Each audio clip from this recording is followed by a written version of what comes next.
Hey, j'espère que vous allez bien. Je suis trop contente de vous retrouver dans une nouvelle vidéo qui est dans un cadre un peu différent d'habitude parce que c'est l'été et honnêtement il n'en a pas eu beaucoup de soleil jusqu'ici. Et là il y a un rayon de soleil et c'est une vidéo qui est vraiment chill juste pour discuter, donc je me suis dit... À l'heure où vous voyez cette vidéo, normalement nous serons le jeudi 12 août et ça aura été mon dernier jour de cours au Japon. Et j'ai décidé de vous faire un bilan de mon semestre, en fait, tout simplement, qui vient de se dérouler, qui est un semestre qui a été très particulier pour moi. Je pense que vous le savez si vous avez un petit peu suivi le vlog qu'il y avait eu au début du mois d'avril. Et voilà, j'avais envie de parler de tout ça parce que je pense que ça peut être utile pour les gens qui font des semestres à l'étranger mais qui savent pas s'ils seront en distanciel ou quoi. C'est une expérience que j'ai eue. Bonne, je ne sais pas, mais c'est une expérience en tout cas, et j'ai décidé de vous parler de tout ça. Alors pour commencer, je vais vous faire une petite mise en situation, parce qu'en fait, je vous ai jamais réellement expliqué ce que je faisais comme étude. Pour résumer, je suis dans une école d'ingénieur et j'étais en deuxième année.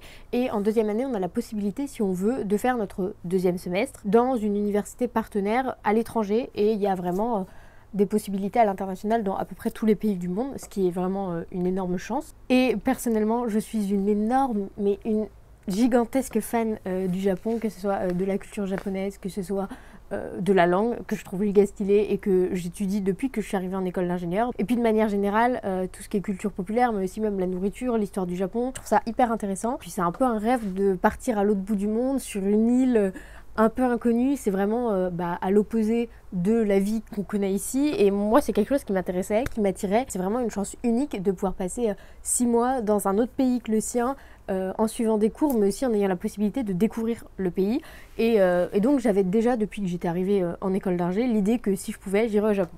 Mais avant de pouvoir aller au Japon, il fallait déjà que l'école dans laquelle je suis accepte que je puisse y aller, parce que forcément il y a une sélection, tout le monde ne peut pas aller dans les mêmes écoles, etc. Et cette sélection, elle se fait au début de l'année scolaire, là, donc en septembre ou octobre 2020, je me rappelle plus trop. En gros, comment ça marche, c'est tout simplement on fait un classement de nos vœux des différentes universités. Honnêtement, moi c'était simple, normalement il y a 3 universités au Japon, une dans le nord, une dans le sud et une à Tokyo. Malheureusement, à cause du Covid, celle de Tokyo, il y a eu des changements, bref, on pouvait pas y aller. Et du coup, il en restait 2, une dans le nord, une dans le sud. Et donc, il fallait faire une liste de 3 vœux. Donc moi, j'avais mis celle du nord en vœu 1, celle du sud en vœu 2, et puis en 3e vœu, j'avais dit, sinon j'y vais pas, je crois. En me disant que le fait de pas mettre de 3e vœu, ça me ferait peut-être plus de chances d'aller au Japon. Bon, au final, je sais pas comment ça marche, mais voilà, je crois que c'était ce que j'avais fait. Donc ensuite, arrive la sélection. Je suis pas prise à mon premier vœu.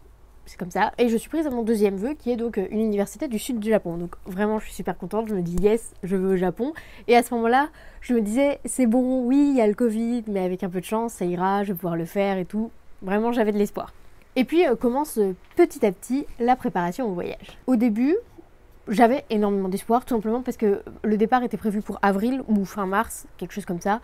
Et je me disais que au pire j'aurais 15 jours de confinement en amont, peut-être qu'on aurait déjà le vaccin. Bon, j'étais un petit peu ambitieuse là-dessus, mais je me disais c'est bon, ça devrait le faire quand même. Et j'ai eu un dossier à remplir, un dossier bien compliqué. J'ai dû me faire mon passeport, j'ai dû préparer les papiers pour le visa, j'ai dû faire une radio des poumons. Enfin vraiment la totale quoi. Donc j'y suis allée, j'ai fait tous mes rendez-vous médicaux. Vraiment c'était un enfer, on va pas se mentir. J'y ai passé énormément de temps. Mais il y avait ce côté où je me disais... Je fais tout ça, mais c'est pour un truc de fou et j'y crois quoi, je vais y aller. L'université du Japon, ils étaient à fond. A priori, si l'université au Japon avait l'air de dire que oui, c'est que ça devrait le faire. Donc j'avance, mon dossier est à peu près prêt. Et il s'avère que l'université dans laquelle j'avais pas été prise du Japon, celle du Nord, a annulé son semestre. Enfin, en gros, elle a proposé un report, mais elle l'a annulé, on va dire. Ce qui fait que j'ai commencé à me poser des questions, parce que bon, elle l'a annulé en amont, c'était en février quand même, mais la mienne continuait de dire qu'on pourrait y aller normalement, donc je me suis dit, bon, finalement, c'était un mal pour un bien de ne pas avoir été prise à mon vœu 1. Et je perds pas espoir, parce que l'espoir fait vivre, et parce que j'ai envie d'aller au Japon, quoi, les gars. Et donc, je commence à me préparer mentalement. Bon, malheureusement, l'ambassade à laquelle on doit envoyer les papiers pour faire la demande de visa, elle disait que pour le moment c'était pas possible, mais je me disais bon c'est pas grave, je vais attendre, etc. On nous avait précisé, oui il y aura 15 jours de confinement, je m'en fiche, c'est pas grave, ce sera à vos frais, je m'en fiche, c'est pas grave, bon un peu mais on s'adapte, on aurait trouvé des solutions. Et finalement j'attends, et puis on arrive mi-mars et franchement j'avais pas de nouvelles, l'ambassade ça avançait pas, la situation au Japon ça avançait pas. Il faut savoir que la situation au Japon, ils étaient en état d'urgence, mais leur état d'urgence c'est moins grave que la situation en France, dans le sens où en gros c'est pas un confinement, c'est genre à 20 h, ils sont conseillés de rentrer chez eux, les restaurants sont conseillés de fermer. Mais il n'y avait pas d'évolution, alors que je me disais, le nombre de cas, il était quand même nettement inférieur à celui en France, sachant que la population là-bas est plus importante. Donc je me disais, mais si, ça va aller, machin, ceci. Bref, je garde espoir et l'université là-bas continue de nous dire, c'est bon, c'est bon. Pendant ce temps-là, donc mon premier semestre à l'école, c'est terminé. Il se termine fin février et donc je quitte mon logement de l'école où je vivais depuis 1 an et demi, où j'étais avec mes amis, il y avait mon copain, etc. pas loin. Et je déménage et je retourne chez mes parents en me disant, mi-mars, si j'ai 2 semaines de confinement, ou début avril, je pars au Japon. Donc c'est pas grave, je passe un mois chez mes parents, je m'en fiche quoi. Et donc je déménage et au passage, du coup, ça veut dire que c'est sûr que je vais pas faire mon 2e semestre à l'école. Et puis là, pas trop de nouvelles, pas d'évolution, il se passe rien, l'ambassade, c'est toujours pas possible. Bon, ok. L'université commence à nous dire, peut-être qu'au début, vous ferez un peu à distance. Je commence à me dire, ok, c'est pas grave, moi même si j'y vais pour un mois au Japon, je suis contente, honnêtement, c'est un rêve, donc peu importe la durée, je veux y aller, c'est tout. Et puis forcément, au bout d'un moment, le début du semestre arrive, donc le semestre il devait commencer le 8 avril, le jour de mon anniversaire en plus, quel plaisir. Avant de partir au Japon, avant de m'inscrire à l'université, il faut savoir qu'on a des retours des années précédentes, et ces retours disaient qu'en gros l'expérience du Japon c'était incroyable, surtout pour ceux qui aiment, c'est vraiment un plaisir, mais que les cours c'était pas foufou quoi. On n'y allait clairement pas pour les cours, c'était pas hyper intéressant, ils étaient pas toujours à l'écoute les profs, mais c'était pas trop dur non plus, on s'en sortait, ça restait des cours d'ingénierie spatiale ou ce genre de choses, un peu ce que je fais dans mon école. Et quand j'avais fait mon dossier, j'avais déjà fait une liste de cours, mais j'avais pas les horaires et tout, donc il y avait forcément des problèmes, surtout qu'il y en avait qui pouvaient être faits que en présentiel, etc. Et donc on arrive peut-être 2 jours avant le début du semestre et on reçoit un mail nous disant choisissez vos cours parmi une liste. Bon, on comprenait rien, je vais vous la faire courte. 70% des cours étaient uniquement en japonais, donc déjà ça c'était mort pour nous, puisque après 2 ans de japonais, je pouvais pas faire des cours d'ingénierie en japonais. Et 80% des cours étaient en présentiel. Et comment vous dire qu'en mixant les deux, en fait je me retrouvais avec le nombre de cours précis qu'il me fallait pour valider mon semestre en termes de crédit. Et donc en fait j'ai pas pu choisir mes cours, ils m'ont été imposés. Donc ça c'était un gros moins parce que je me disais c'est des cours qui m'intéressent potentiellement pas, mais vu que c'est mon seul choix, j'ai pas le choix de les suivre quoi, c'est comme ça. Mais bon, je me suis dit encore une fois c'est pas grave, au pire ce sera le début et puis après je serai là-bas, je m'en fiche d'avoir des cours nuls quoi. Et puis petit à petit, vous l'avez vu avec mon vlog de ma première semaine de cours au Japon, commence le début des cours. C'est un début de cours qui a été assez chaotique honnêtement. Alors il faut savoir que j'étais pas toute seule de mon école à aller dans cette université, enfin à aller faire un semestre dans cette université. Il y avait un gars de mon école aussi, donc ça vraiment, mon Dieu. Mais s'il regarde cette vidéo, tu m'as sauvé la vie parce que vraiment je pense que j'aurais pété un câble et il y a des fois j'aurais jamais réussi à travailler. Et heureusement je pense qu'on n'était pas tout seul parce que c'est pas évident de se taper un semestre comme ça. Honnêtement au début je l'ai pris à la rigolade de me lever à 5 h du matin un jour, puis de me coucher à 5 h du matin le lendemain parce que j'avais cours à 1 h. C'était assez comique, même si je me suis rendu compte que c'était le bordel, les consignes n'étaient pas claires. Parfois on nous disait d'être en présentiel, enfin en direct, et au final on avait des vidéos à regarder qu'on aurait pu regarder à n'importe quelle heure. Parfois on nous disait vous pouvez être en distanciel et finalement on avait loupé le cours. Vraiment c'était un peu le bazar, mais je me disais c'est le début, enfin en vrai c'est peut-être pas évident. Je me dis ça fait quand même 1 an qu'il y a le Covid, mais bon, admettons. À côté de ça, l'université continuait de nous dire si, vous verrez, on vous enverra des news, vous allez y aller et tout. Donc forcément, tu gardes espoir au début. Tu te disais, c'est pas grave, au pire, j'irai en juin. Mon semestre est fini mi-août, je m'en fiche, quoi. Mais petit à petit, on commence à s'adapter. Il y a des cours qui changent finalement parce qu'on pouvait pas les prendre pour x, y raison. C'est un peu le bazar. On a des rapports à rendre toutes les semaines. On a quelques examens de temps en temps, parfois des exposés, des choses comme ça. Et on termine le premier bimestre. Parce qu'en fait, le semestre dure 4 mois et il est séparé en deux parties de 2 mois. On termine le premier bimestre, il faut savoir qu'en fait, on n'a aucun retour. Concrètement, les profs, on n'a pas vraiment de contact avec eux, à part ma prof de japonais, où j'avais le cours en direct et on avait nos caméras activées, etc. Mais c'est une matière dans laquelle j'étais pas évaluée. Mais juste, j'ai adoré cette matière, parce que j'adore le japonais, je trouve ça trop cool de l'apprendre. La prof était adorable et ça faisait du bien de voir des gens, même si c'était à distance, parce que à part ça, j'avais vraiment aucun contact avec aucun élève, à part du coup celui qui venait de mon école. En fait, on était seuls au monde. On n'a pas eu de contact japonais, pas eu d'élèves, on avait demandé au début est-ce qu'il y avait un groupe WhatsApp ou quoi pour discuter avec les élèves, rien. C'était bizarre, on avait un peu la sensation d'être seul au monde dans notre délire un peu bizarre. Et puis surtout, on s'est très vite rendu compte que ce semestre, c'était un semestre qui en fait était majoritairement fait pour des Japonais qui voulaient apprendre ces cours en anglais, et pas forcément un semestre fait pour accueillir les internationaux. Donc on se retrouvait avec des cours, mais vraiment, qui du coup alternaient une phrase anglais, une phrase japonais, avec des profs japonais qui n'étaient pas extrêmement doués en anglais. En tout cas au niveau de l'accent, parfois je me disais, il parle japonais ou il parle anglais là? Je sais pas. Donc c'était pas évident à suivre. Après, bon bah on s'adapte, hein. Honnêtement, on a eu de la chance dans le sens où les cours étaient pas non plus infaisables. Enfin parfois on comprenait rien, mais on pouvait se débrouiller pour les devoirs.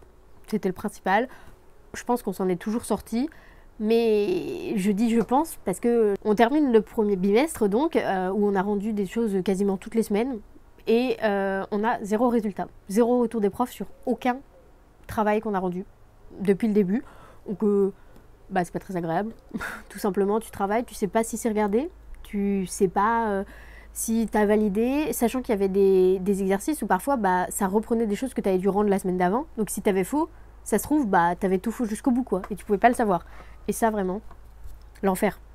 Et malheureusement, aujourd'hui, donc là, on est une semaine avant la fin de mon semestre, et je n'ai toujours pas eu de résultat, aucun. Surtout qu'à un moment, il va quand même falloir que je sache si j'ai validé mon semestre pour pouvoir bah, continuer mes études, etc.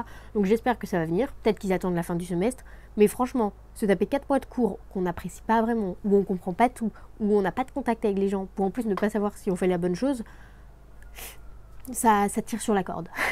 Bref, pour en revenir au milieu de mon semestre, à la fin du premier bimestre, honnêtement, j'ai perdu espoir. Je me suis dit, bon bah c'est mort quoi, on va pas aller au Japon. Il y avait les Jeux Olympiques qui s'approchaient, ils ont dit pas de public étranger. Je me suis dit, bon bah là vraiment c'est mort. Sachant que 6 mois avant, je me disais, oh, imagine on peut aller au JO et tout, au moins voir l'ouverture de loin. Que nenni, que d'espoir. Il y avait aussi le fait que du coup bah, j'avais quitté tous mes amis qui étaient restés à Toulouse. Je me retrouvais chez moi, chez mes parents, alors que je suis étudiante depuis 4 ans quand même.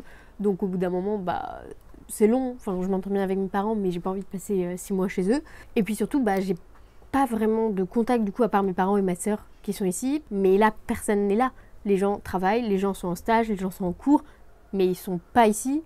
Et du coup, j'ai pas vraiment de contact avec des amis. Donc je me sens seule et c'est pour ça que, encore une fois, je suis contente de ne pas être allée seule dans cette université parce que je pouvais partager mes galères avec quelqu'un et ça faisait du bien. Et d'ailleurs, c'est pour ça que à ce moment-là, j'ai décidé de partir 2 semaines à Toulouse. Là encore, il y a eu un petit vlog et un week-end à Bordeaux voir une amie.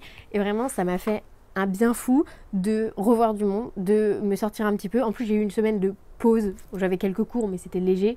Donc, j'ai pu vraiment profiter à fond, faire un petit break, reprendre mes esprits et me dire, bon bah c'est bon, il me reste 2 mois, ça va aller.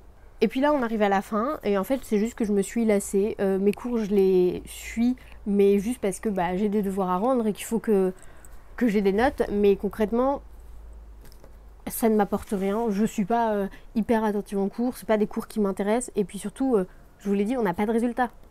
Ça fait 4 mois que je rends des trucs toutes les semaines et j'ai pas un seul retour.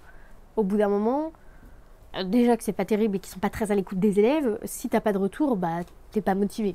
Mais malgré tout, parce que là c'est très négatif ce que je dis, j'aurais quand même appris énormément de choses. Faut essayer de voir le positif dans le négatif pour essayer de pas trop déprimer. Comment garder la motivation malgré le fait que bah, c'est pas évident, t'as un rythme de vie vraiment chelou. Un jour tu te lèves à 6 heures, un jour à 1 heure, et puis un jour t'as pas cours, et puis un jour si en fait, et puis tu sais pas trop. Trouver de la motivation, réussir à s'organiser aussi. Alors au niveau de l'organisation, honnêtement, normalement je suis quelqu'un qui est très organisé dans son travail, je fais les choses à l'avance et tout. Là, il m'est arrivé régulièrement de faire de la veille pour le lendemain parce que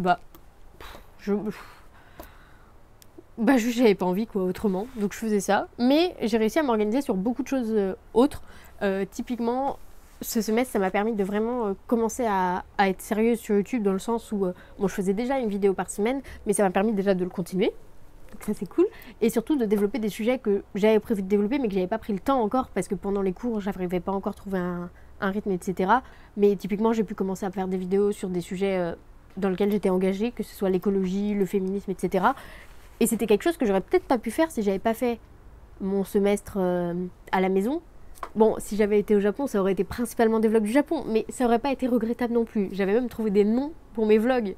Ce serait appelé les Japilunes. Les Japilunes, ça aurait été trop bien.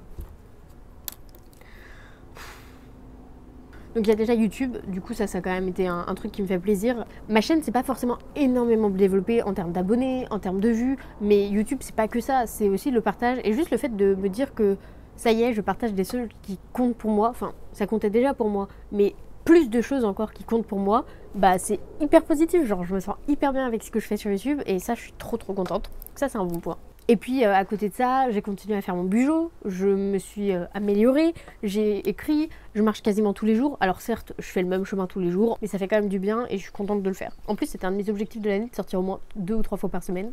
Là, je sors quasiment tous les jours, enfin je sors tous les jours, donc c'est très bien. Dit comme ça fait bizarre, alors pourquoi tu sors pas tous les jours de base?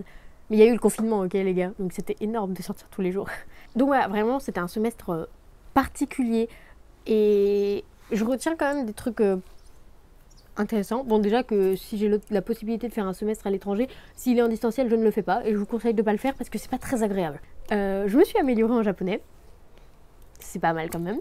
Je suis capable de garder la motivation même quand la situation ne s'y prête pas. Et puis voilà, c'est déjà pas mal.